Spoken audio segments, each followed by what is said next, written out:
Welcome to the Fit for Success podcast, featuring in-depth, high-energy interviews with entrepreneurs, executives, fitness, health, and nutrition experts, all sharing their best strategies for raising your metabolism, energy, and taking back control of your body.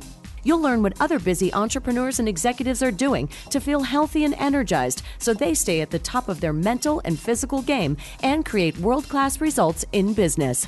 And now, here's your host, Kristen Nolan. Hello there, and welcome to our Fit for Success podcast. My name is Kristen Nolan, also known as the High Performance Health Mentor. Our Fit for Success podcast is designed to keep your body healthy and energized on a limited time budget. And with each podcast, we interview different powerhouse women who own very successful companies and are making the effort to keep their bodies in shape so they can stay at the top of their mental and physical game. And today I have a very special guest on the show named Kerry Ann Rockquemore. Kerry Ann Rockquemore, PhD, is the founder and CEO of the National Center for Faculty Development and Diversity. She launched the NCFDD in 2010 after quitting her job as a tenured professor. Fed up with campus politics and fighting the old boys club, she created a training company to help women navigate the brutal publish or perish world of academia. The NCFDD is a rapidly growing business serving over 90,000 professors at more than 450 colleges and universities in the U.S. Wow. So today, that is a lot of people to manage. So no more excuses, right? And today's episode is certainly for you if you've reached a certain level of success, but you feel like your body is starting to pay a price and you want to learn how to make the time to take care of yourself. Mm-hmm. Maybe if your energy is not where it needs to be and you know something needs to change, or if you've spent so much time putting your career development and professional growth ahead of your needs that you've fallen out of touch with what really makes your body feel good, healthy, and energized. So with all that said, Kerry Ann, I want to thank you so much for making time in your busy schedule to be on our show and welcome you to our podcast. Oh, thank you so much. It's a pleasure to be here. Awesome. Well, I know you are super busy, so I want to just dive right into the questions here. The first thing that I'd love you to do, Kerry Ann, is can you please tell our audience a little bit more about your background and the work that you're currently doing? Sure. Well, you gave a great introduction. I was a professor. I was quite miserable doing it. And when I finally learned how to really thrive in that position, what I realized is that if people had just told me how things work from the beginning, not the official rules, but the kind of hidden rules, I would have really been able to have a much clearer path. And so I left in order to start a company that makes all that secret knowledge transparent, that really, just tells people directly, this is how things really work. And if you want to thrive as a professor, and by thrive, I mean be highly productive and have a life, if you want to be able to do that, this is how you do it. I love that. Yeah, and I mean, I love seeing your Facebook posts because you're constantly updating, what your company is up to. I know one of the things that you do is you have an incredible writing competition. Or is it not a writing competition? Is it more of a challenge? Yes. And it's one of those things, writing is absolutely critical to your success as a professor because you're creating original research, and you have to publish that research. And like many things, people can be extremely perfectionist about it and have these fantasies that they need, long, uninterrupted blocks of time in order to write. But what we actually know is that the most productive academic writers, they don't wait for big blocks of time that never come. They write in small increments every day, 30 minutes every day, Monday through Friday, first thing in the morning. And the challenge is really, it's just a way to kind of playfully encourage people to experiment with that practice, to really say, hey, for 2 weeks, we're going to all get together, and the challenge is to write for 30 minutes a day, first thing in the morning. And at the end of that time, you don't have to believe me that it works. At the end of that time, we're going to track your data and just let us know, were you more productive? And is being in a community more fun than doing it yourself? And how does it feel to actually be supported in the kind of things that are going to make you successful? I love that. And then if they're wanting to, at that point, they can take the next step with your company. Is that right? Sure. Yeah, they have the opportunity to spend 12 weeks with us in a really intensive virtual mentoring program, because writing every day is certainly one of the skills that you need to thrive in the academy, but there are 9 more. So, if you want to learn all of them, then by all means, if this made a difference for you, great, because, it's like many things. The things that make us actually happy and successful are often counterintuitive, right? They're the opposite of how we think that things should go. So really kind of being in a supportive community, having accountability, and having somebody really teach you. I know you think it's this, but why don't you experiment with that? Mm-hmm. And you're measuring their progress, so that makes it easy for them to see they're successful. Well, we have a lot of scientists, so they love data. Yes. They're much more persuaded by data than how they feel about something. So all along the path where they're collecting data on themselves every single day, how they're spending their time, how much they're writing, how they're kind of allocating their most precious resource, which is their time and their energy. And then we look at, over the 12 weeks, what's changed for you, right? Yeah. Have you become more productive? Are you sleeping more? Are you exercising? Are you doing things that are enjoyable to you?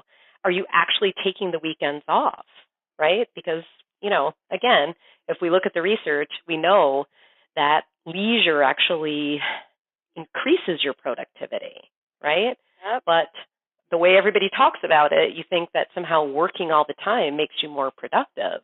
And it just doesn't. It makes you cranky. It makes you exhausted. It makes you sick. It makes you burned out. But people don't want to believe that, because they can't. The culture is that you work all the time, right? And if you start talking about sleeping 8 hours a night, if you start talking about actually taking weekends off, or God forbid, having fun, people will think something's wrong. So, yeah, that's what we do. I love it. Oh, my God. Well, I feel like what you're doing is so in line with what I also teach. And one of the key things that you said, even as you first began talking about your writing challenge, was that most people wait for these huge chunks of time in order to sit down and write. But what you're saying is no, just pick out these little small chunks and have at it, because those big chunks of time, I mean, they're kind of like in our fantasy world. They never end up showing up, right? Well, it's just like exercise, right? Like, people think, oh, well, for me to be healthy, I have to exercise. And people apply this perfectionist standard to it, right? Like, oh, I have to go to Bikram yoga like 5 times a week, and the class is an hour and a half. You know what I'm saying? And I got to get there, and I got to change, and I got to pass out for a while at the end, and blah. You know what I'm saying? Like, they create such a big thing out of it that they never do it, right? Yep. When in reality, it's great exercise to just walk 10,000 steps a day, right? And quite frankly, you can walk 10,000 steps a day by just being active throughout the day. It's not even like you have to take some big long walk every day. Nope. You just lower the bar. Yes, exactly, into bite-sized chunks. Yeah. Yeah, I love that. Yeah, I teach that all the time. So this is great. Thank you for all. You've already given our audience so much value. And, because I know our audience, they all feel like they're too busy to take care of themselves. And one really cool thing that you did, and why I contacted you, was you dedicated an entire month to self-care. And I know your schedule is packed. So first of all, what motivated you to dedicate this month to self-care, and what steps did you take to make the time and integrate this into your schedule in a way that was manageable? Well, the reason I did it is because I knew that it was going to be a stressful month in November. So I did the challenge in October, and I knew November was going to be a stressful month because I was traveling in November 25 days of the month, right? Wow. Plus there was the election, plus there was, there were going to be a lot of extra stressors. So I thought to myself, let me really give myself the gift of extra self-care during this month. And the other reason I did it is because while I have a baseline of self-care, so for me, there's really three important things, right? You got to sleep, you got to move, and you got to hydrate, right? So that's my baseline. And I'm pretty reliable on sleeping 8 hours a night. I'm pretty reliable on walking 10,000 steps. I'm reliable about drinking water. But I really wanted to just playfully experiment with other kinds of self-care, right? So the challenge was to really elevate my self-care, to find at least one way every day that I could do something that was just a gift to me and an investment in my own health and vitality. I love that. And so with that said, what were some of the different gifts that you would give yourself on a daily basis? Well, it's interesting because, when you give yourself the accountability of saying it in a public place and then people are following it, right, you actually have to do it. Funny how that works. And this is what I love about accountability, right? Like if I just said it in my head, I might not do it, or I might do it a couple of days and then not do it. But I had really kind of put it out there, so I had to do it. And it was actually a struggle to come up with ways on a daily basis. But once I got into the groove of it, it was actually pretty fun. And, there are probably different categories of things. So there were some things I did that cost money. There were some things I did that were about eliminating things that were stressors. And there were some things I did that were just doing things that I enjoy. So, for example, I hired a personal assistant, right? Somebody to come to my house 4 hours a week, and in 4 hours, she knocks out all my chores for the week, right? And something I had been putting off and felt like, I can just do that. It's no big deal. But now that I've had her helping me for probably almost 2 months now, it's amazing what happens when somebody just lifts a bunch of things off your plate. Yeah. So, that's kind of an example of something that did cost money, but has just continued to pay incredible dividends. Things that didn't cost money, but were like eliminating stressors, right? Were things like not watching the presidential debates. I'm really committed to being informed, but when I watched the first one, I had a really intense physical response, right? I literally, the debate gave me diarrhea, right? Oh, wow. And so clearly that was such a stressor for me because it just triggered so many different things. So I just gave myself permission not to watch. I can be informed about people's positions without having to watch the intensity of that particular exchange. I also gave away things, right? So my husband and I have season tickets to football at our alma mater. Oh, and, yeah. Going to a football game is enjoyable, but you also got to drive there. You got to deal with the traffic. Plus, they really stink this year. So I just gave them to somebody who really, would really fully and completely enjoy them, right? So just taking away a stressor and giving it as a gift to somebody else, it was like a double bonus. And then sometimes I just did stuff that I enjoy, right? Like giving myself permission to read fiction, which is something I rarely do, right? Giving myself permission to just take a hot bath before I go to bed, just as a way of relaxing and making it easier to go to sleep. Things like leaving white space in my calendar, right? So that every single minute of the day is not scheduled or full of someone or something. Things like not making dinner and just, having food delivered. Right. One night I just spent the evening alone, and I greatly enjoy my own company, and I rarely get an opportunity to just be in my house alone. So it was a tremendous gift just to have an evening of nobody else demanding anything from me. Right. Amazing. And so basically, you just thought about the things that you enjoy that make you feel better, and you integrated one of those every single day. Yeah, and you'll notice that none of those things were like me forcing myself to do something I should, right? Mm-hmm. Because that takes all the joy out of it. Yeah. It takes all the pleasure out of it, and it makes it like a whole nother thing you have to drag yourself through. Yep. And those things just aren't sustainable, right? No, I could not agree with you more. I totally agree with you. I mean, and I've seen it time and time again.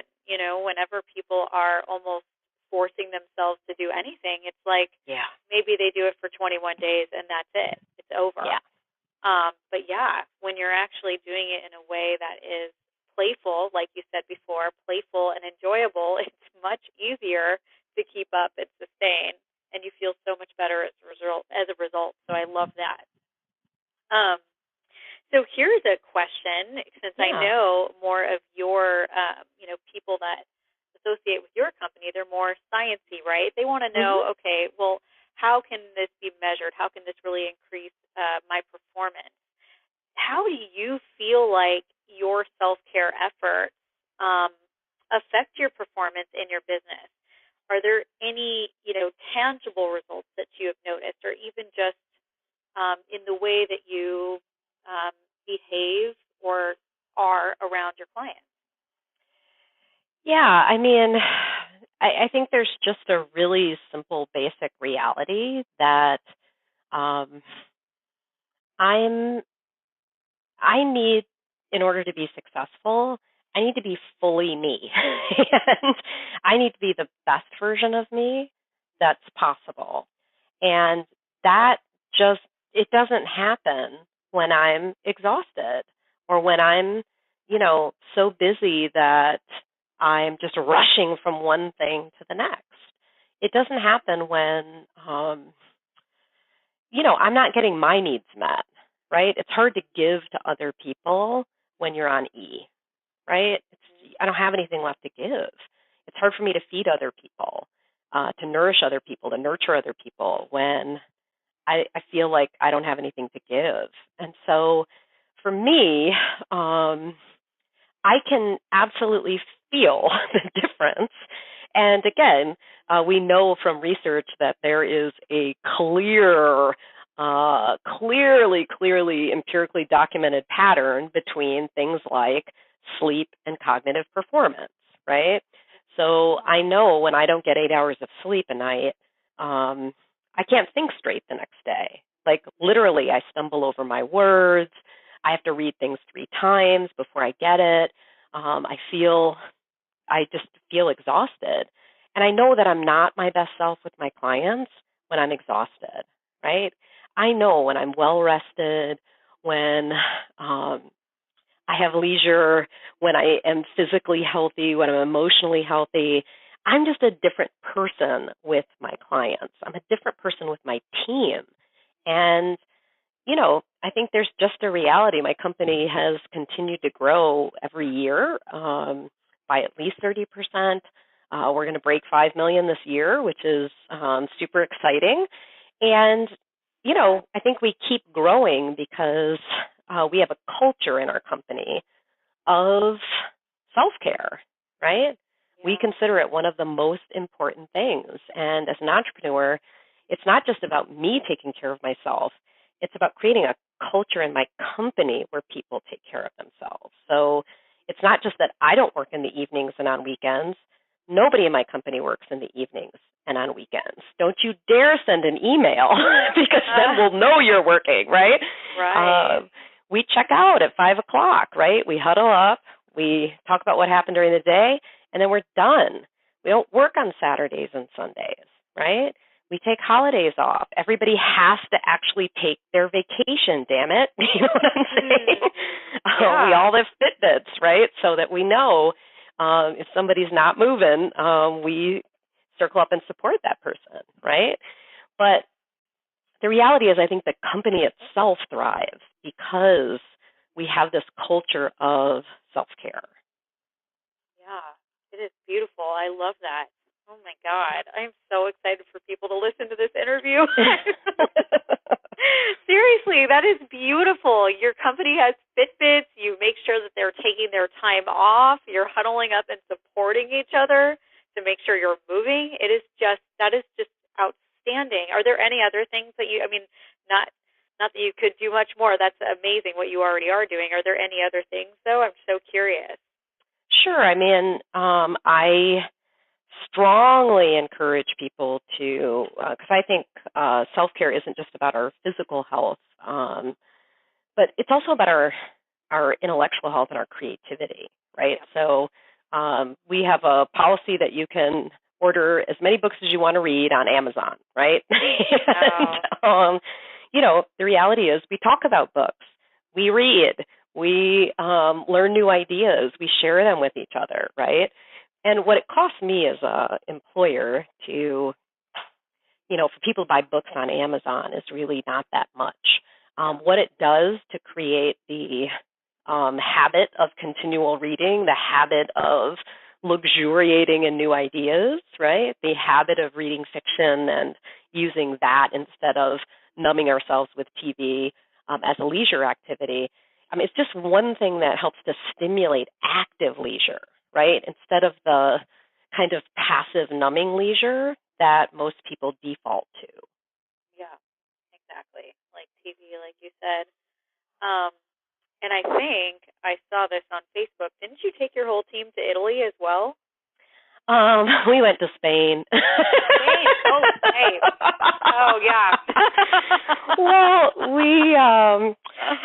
we hit a big goal, and we all have in common that we love to travel, right? And so I said if we did this big goal, then we could take a trip, and I let them choose between 3 places they wanted to go. And, of course, that was a consensus building and, a team building activity to even pick where they were going to go, right? Yeah. Probably lost some productivity, right, while they were deciding. But it was well worth it because we looked forward to it for an entire year, right? Yeah. We read fiction set in Barcelona. We, really talked about, different things we could cook to get ourselves excited. People started learning Spanish. And, of course, as a retention mechanism, nobody was going to leave before they got their trip. Yeah, so, true.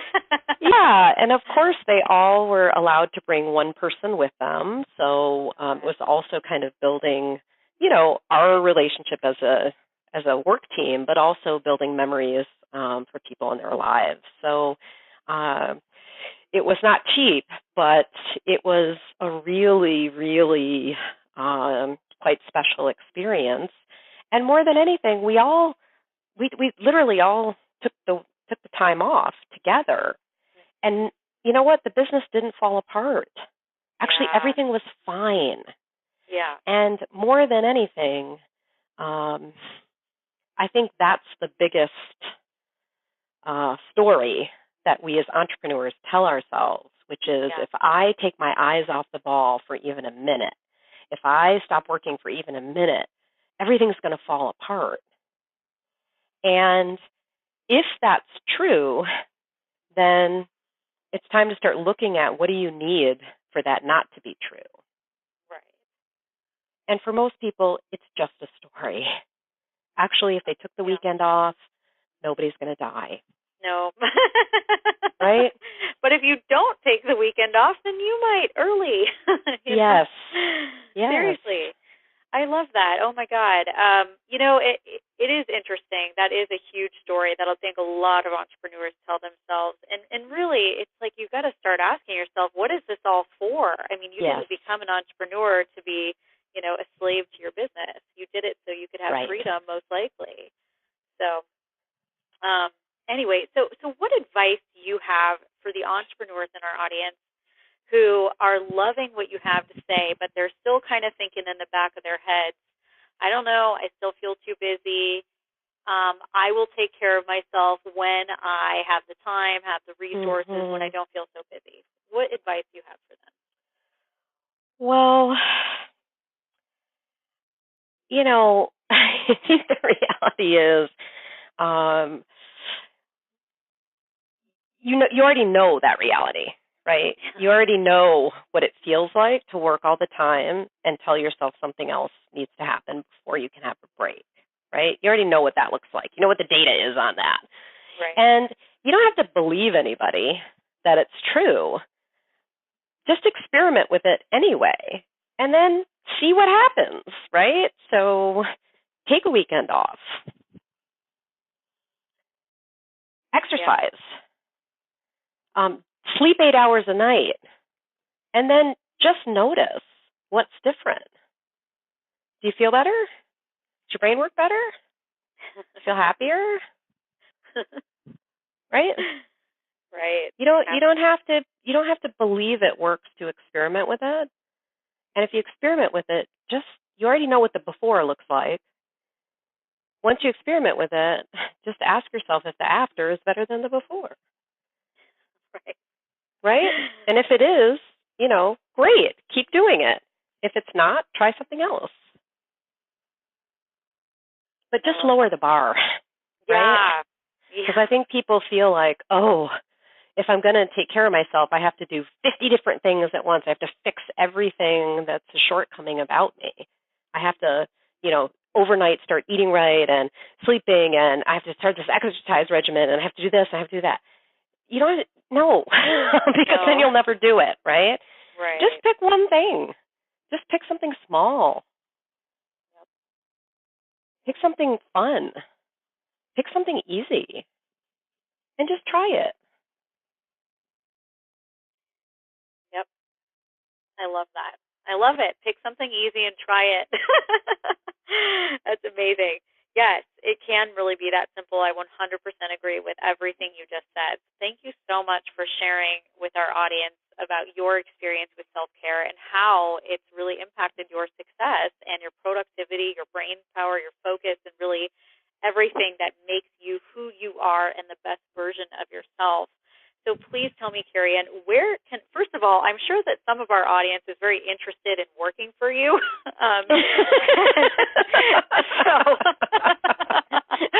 And second of all, I know that, the other half that maybe is like, well, maybe they don't want to work for you in this moment. Maybe they will later on. They want to know more about the work that you're doing. Can you please tell them where to find out more about you and your company?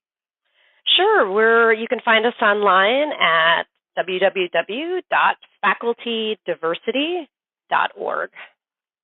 Awesome. And do you have a free gift or a newsletter that they can sign up for? No. But we do that 14-day writing challenge several times a year, and you can sign up for it right on our site. Oh, that's perfect. Okay, good. So you'll get the gift of accountability and focus. You can do more writing. No, it's true, though. It's amazing. That's perfect. Well, thank you. God, I'm so happy that our listeners are having a chance to learn more about you and your work and your self-care efforts. Thank you for taking the time to be on our show, and we will look forward to seeing you next month for our next Fit for Success podcast. Take care. Bye. Bye-bye.